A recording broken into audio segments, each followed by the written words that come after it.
ഒന്ന്, എന്നെ രാഷ്ട്രീയത്തിൽ കൈപിടിച്ചുയർത്തിയത് യഥാർത്ഥത്തിൽ കേരള കോൺഗ്രസ് നേതാവ് പി ജോസഫ് സാറാണ്. എൻ്റെ ജീവിതത്തിൽ ഒരിക്കലും മറക്കാനാവാത്ത ഒരു വസ്തുതയാണ്. ഒരു നേതാവ് എന്ന നിലയിൽ എത്രയോ ആളുകളെയാണ് സാറ് പരിപാലിക്കുന്നത്. എത്രയോ പേരുടെ ദുഃഖങ്ങൾ കേൾക്കണം, എല്ലാവരെയും ചേർത്ത് നിർത്തണം, എല്ലാവരും ഒന്നിപ്പിച്ചുകൊണ്ടുണ്ട്. ലീഡറുടെ ദൗത്യം എന്ന് പറയുന്നത് ചെറുതല്ല, വളരെ വലുതാണ്. നമുക്ക് ഇവിടെ ഫുൾ ടൈം ഈ രാഷ്ട്രീയമൊക്കെ കുറച്ചും ഫുൾ ടൈം കോടതി ആയിട്ട് ബന്ധപ്പെട്ട് വക്കീൽ ഓഫീസുമായിട്ട് അങ്ങിരിക്കുകയാണ്, കേസ് പഠിച്ച് കേസിലേക്ക് കിടക്കുകയാണ്, കേസ് വിജയിക്കുമെന്നും കേസ് നന്നായി നടത്താമെന്നുള്ള ആത്മവിശ്വാസം എനിക്ക് അന്നും ഇന്നും ഉണ്ട്. സീറ്റിന്റെ കാര്യത്തിലൊക്കെ വളരെ തർക്കങ്ങളായിരുന്നു.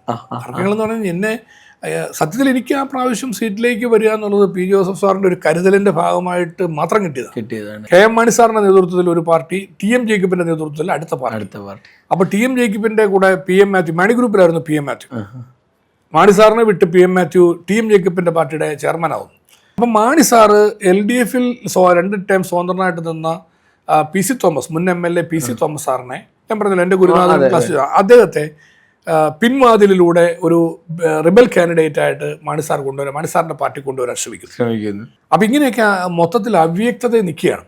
അപ്പോൾ ഈ LDF നേതൃത്വം ചർച്ച ചെയ്തപ്പം ഇത്തരം ഒരു കലങ്ങി മറിഞ്ഞ അന്തരീക്ഷത്തിൽ ഒലൂക്കോ സാർ മത്സരിച്ചാലും KK യോസഫേട്ടൻ മത്സരിച്ചാലും ജയസാധ്യതയ്ക്ക് ബുദ്ധിമുട്ടാണ്, ജയിക്കാൻ ബുദ്ധിമുട്ടായിരിക്കും.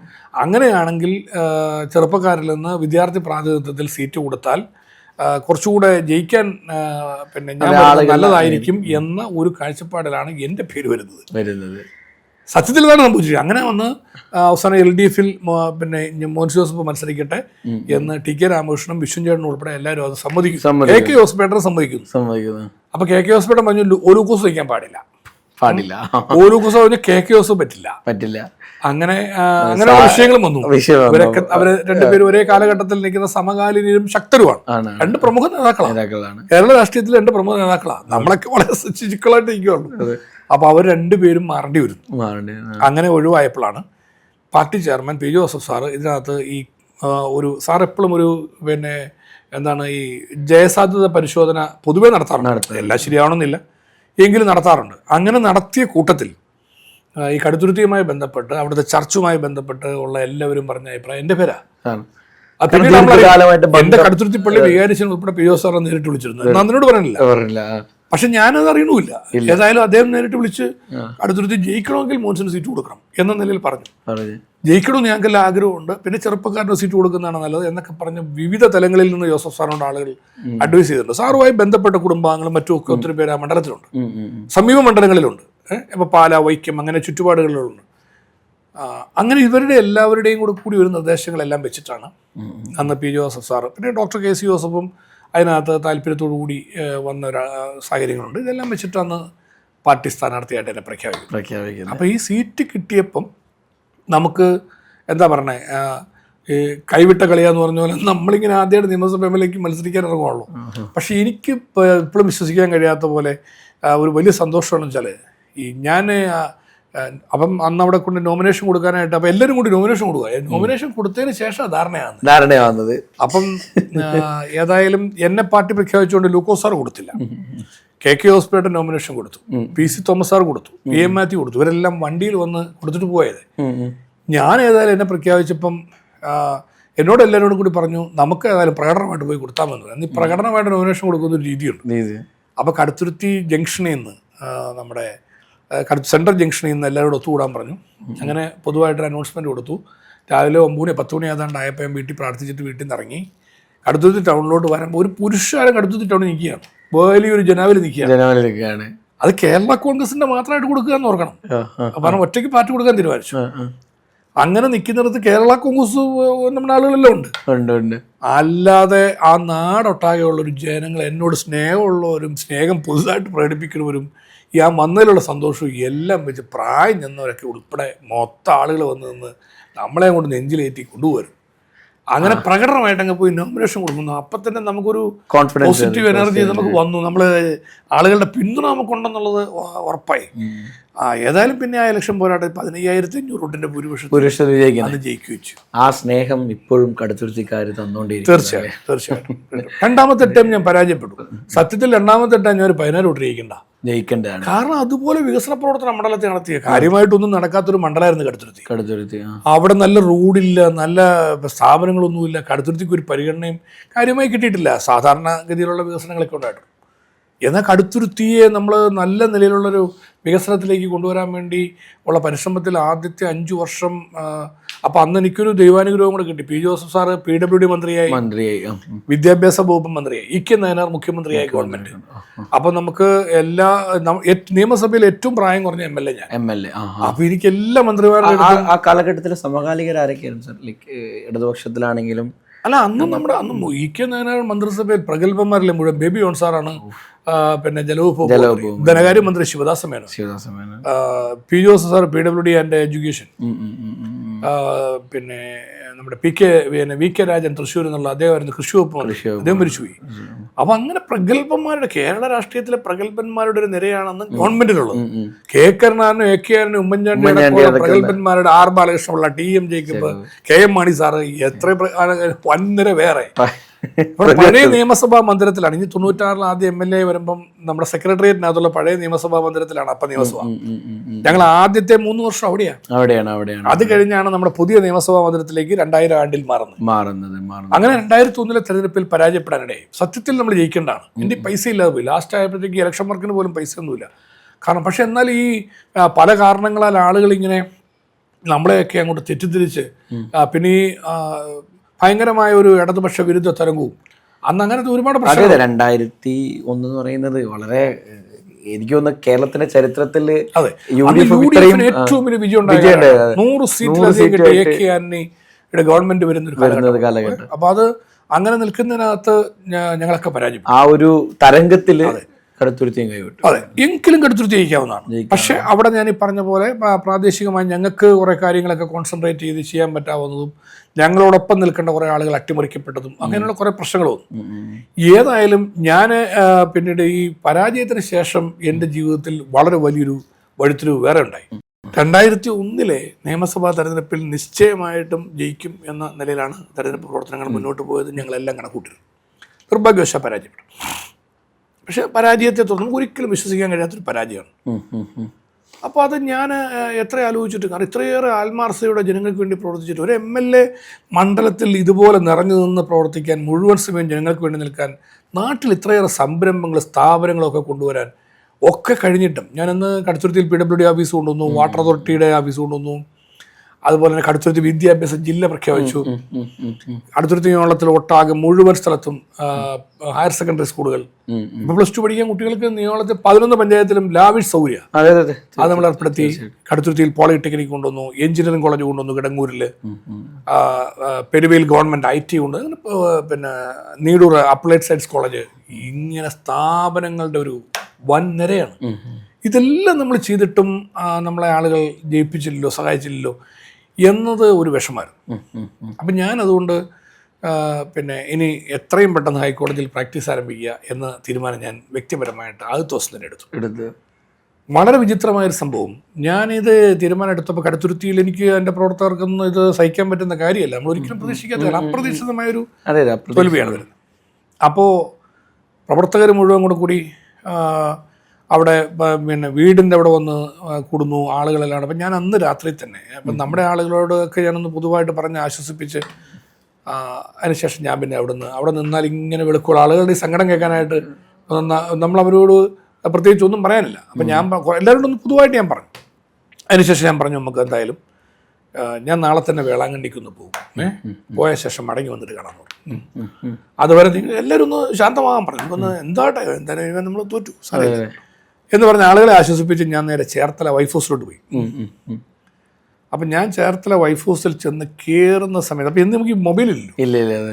അപ്പം ചേർത്തല വീട്ടിലെ ലാൻഡ് ഫോണിൽ ഞാൻ ചെന്ന് ഒരു 5 മിനിറ്റ് കഴിഞ്ഞപ്പോൾ വരുന്ന ആദ്യത്തെ ഫോൺ തൃശ്ശൂരിൽ നിന്ന് പനക്കലച്ചൻ്റെ ഫോണാണ്. അപ്പം ഒരു 10 മിനിറ്റായി കാണും. പനക്കലച്ചൻ്റെ ഫോൺ എന്ന് പറഞ്ഞാൽ എൻ്റെ തീരുമാനങ്ങളെ മുഴുവൻ മാറ്റിമറിച്ച് തീരുമാനം. അപ്പം അച്ഛൻ ഫോണിൽ കൂടെ ഇങ്ങനെ ഒറ്റ കാര്യം പറഞ്ഞു, പിന്നെ അടിയന്തരമായിട്ട് നമുക്ക് നേരിട്ട് കാണണമെന്ന് പറഞ്ഞു. അപ്പം ഞാൻ പറഞ്ഞു, അച്ഛൻ നാളെ വേളാങ്കണ്ണിക്ക് പോകാമെന്ന് പറഞ്ഞേക്ക്. അപ്പം അച്ഛൻ പറഞ്ഞു, അത് കുഴപ്പമില്ല, പക്ഷേ വേളാങ്കണ്ണിക്ക് ഏതാനും ദിവസം കഴിഞ്ഞിട്ട് നാളെ രാവിലെ തന്നെ മോൻസ് തൃശ്ശൂർ വരാൻ പറഞ്ഞു. ഓക്കെ.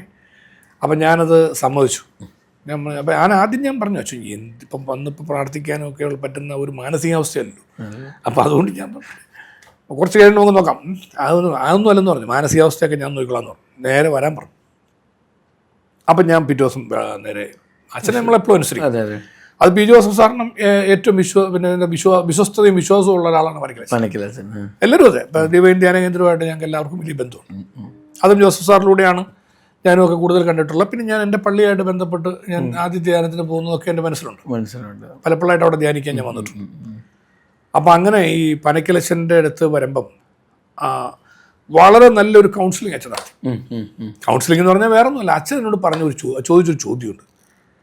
അപ്പം ഞാൻ തോറ്റു, ശരിയാണ്, നമ്മൾ തോക്കാൻ പാടില്ലായിരുന്നു, നമ്മൾ ജയിക്കേണ്ടായിരുന്നു. പക്ഷെ നമുക്ക് പിന്നെ ആ തോൽവിയുടെ കാരണങ്ങളെക്കുറിച്ച് പരിശോധിക്കുമ്പോൾ പലതും കണ്ടെത്താൻ പറ്റും. അല്ലെ ജനങ്ങൾ നമ്മോട് സ്നേഹം കാണിക്കാത്തൊക്കെ കാണും. പക്ഷെ ഒരു കാര്യം മറുവശാലോചിച്ചോളാം. അപ്പം ഞാൻ ഈ വക്കീലായിട്ട് പോകുന്ന കാര്യമൊക്കെ അച്ഛനോട് പറഞ്ഞു. പ്രാക്ടീസൊക്കെ ചെയ്തു, അത് നല്ല കാര്യമാണെന്നും കുഴപ്പമില്ല. പക്ഷേ രാഷ്ട്രീയ പ്രവർത്തനത്തിൽ പുറകോട്ട് പോകാതെ നമ്മൾ നിലകൊള്ളണം. അത് നമുക്ക് പിന്നെ 100% നമുക്ക് ആ രംഗത്ത് നമുക്കൊരു വലിയ കാര്യങ്ങൾ ഇനിയും ചെയ്യാനുണ്ട്. അതാണ് അച്ഛൻ പറഞ്ഞത്. അപ്പോൾ അതിന് നമ്മളെ തന്നെ തടസ്സപ്പെടുത്തരുത്.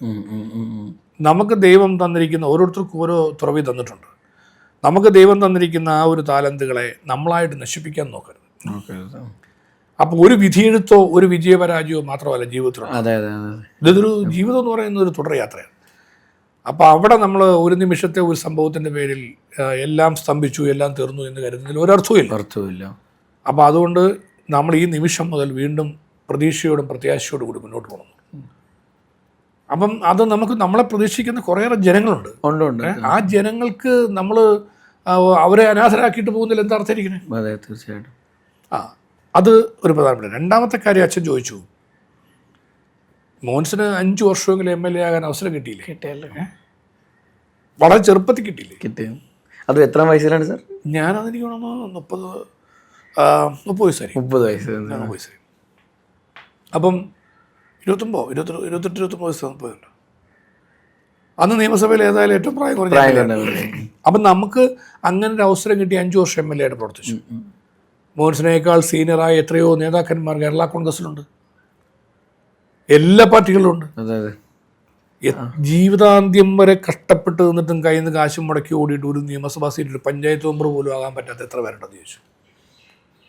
തീർച്ചയായിട്ടും ശരിയല്ലേ? ഒരു പഞ്ചായത്ത് മെമ്പർ പോലും ആകാൻ പറ്റാത്ത, ഒന്നും നേടാതെ, ഒരു അംഗീകാര സ്ഥാനം കിട്ടാതെ പോയ നിസ്വാർത്ഥമതികളായ എന്തുമാത്രം മനുഷ്യ ലോകത്തുണ്ടായിട്ടുണ്ട്, കടന്നുപോയിട്ടുണ്ട്, ഇപ്പോൾ ഉണ്ട്.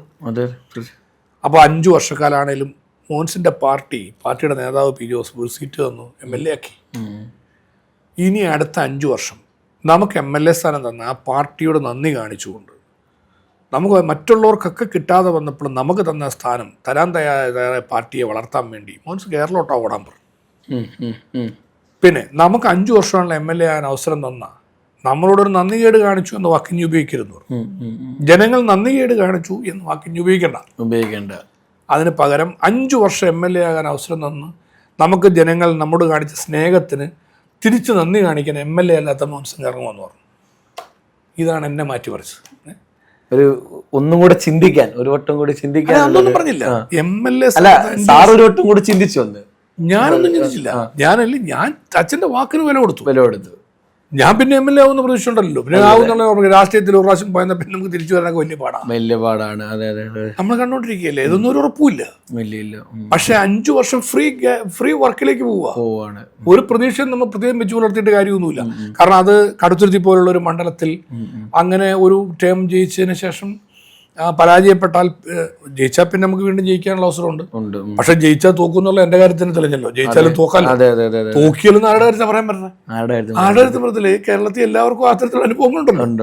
അതൊക്കെ എനിക്ക് അച്ഛൻ പറഞ്ഞു തന്നു. നമ്മുടെ ഒരാളല്ല തോറ്റേക്കണമെന്ന് എന്നോട് പറഞ്ഞു. ഒത്തിരി തോൽവിയുടെ വലിയൊരു പാഠം. 100 സീറ്റിന് ഇതിലാണല്ലോ. അപ്പൊ അതുകൊണ്ട് നമുക്ക് ഇത് മറ്റ് വിഷമങ്ങളൊന്നും വേണ്ട.